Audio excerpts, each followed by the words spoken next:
प्रत्येक बातमीतील घटनेच्या वास्तविकतेची तुलना थेट पाहत रहा चांगली अपडेट। विरोधकांवर बोलण्यात मला अर्थ वाटत नाही। एक पैशाचे मतदारसंघात काम केलेलं नाही आणि या ठिकाणी दावा करतात। पावसाळ्यात छत्र्या उगवतात तसे निवडणुकीत उगवतात। 5 वर्षे कुठे गेले होते? कोरोना महापुराच्या काळात कुठे होता? आणि आता तुम्ही मी केलेल्या कामांचे इन्स्पेक्शन करायला निघाला आहात। गावोगावी जाऊन मी केलेली विकास कामे पहा, त्याला हरकत नाही, तो विरोधकांचा हक्कच आहे।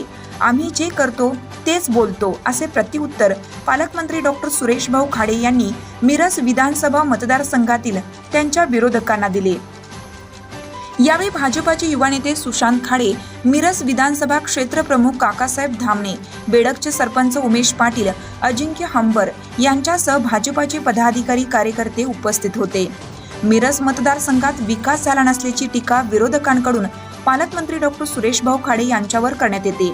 त्याचबरोबर शिवसेनेने मिरजेत पंचनामा यात्रा काढणार असल्याचं जाहीर केलं आहे। त्या पार्श्वभूमीवर पालकमंत्र्यांनी प्रसिद्धी माध्यमांशी संवाद साधताना विरोधकांवर जोरदार टीका केली। पालकमंत्री म्हणाले की प्रत्येक निवडणुकीपूर्वी मी मतदारसंघातील गावोगावी केलेल्या विकास कामांचे फलक लावतो। त्याचबरोबर पुस्तिका प्रकाशन करून त्यामध्ये मतदारसंघात केलेल्या गावनिहाय विकास कामांची माहिती देण्यात येते। विरोधकांनी या पुस्तिकेमध्ये आणि गावोगावी लावलेल्या फलकांवर उल्लेख केलेल्या विकास कामांपैकी कोणते काम झालेले नाही हे दाखवून द्यावे, असे आवाहन त्यांनी विरोधकांना दिलं।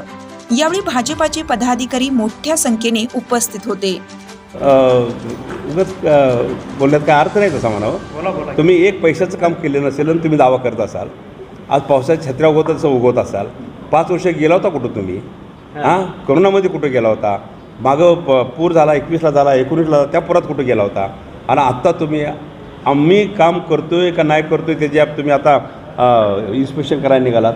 आपण जावं, आपला अधिकार आहे तो, आपण जावं, इन्स्पेक्शन करावं, प्रत्येक गावात जावं, चेक करावं, सगळं करावं, शहरात चेक करावं, तेव्हा माझं दुमत नाही आहे। पण आम्ही खोटं बोलत नाही, रिटून बोलत नाही आहे, आमच्या पक्षाला सवय नाही, त्यामुळं आम्ही जे करतो तेच मांडतो, तेवढं मला आपल्याला सांगायचं। पालकमंत्री आज पुराची परिस्थिती तुम्ही फिरताय, मात्र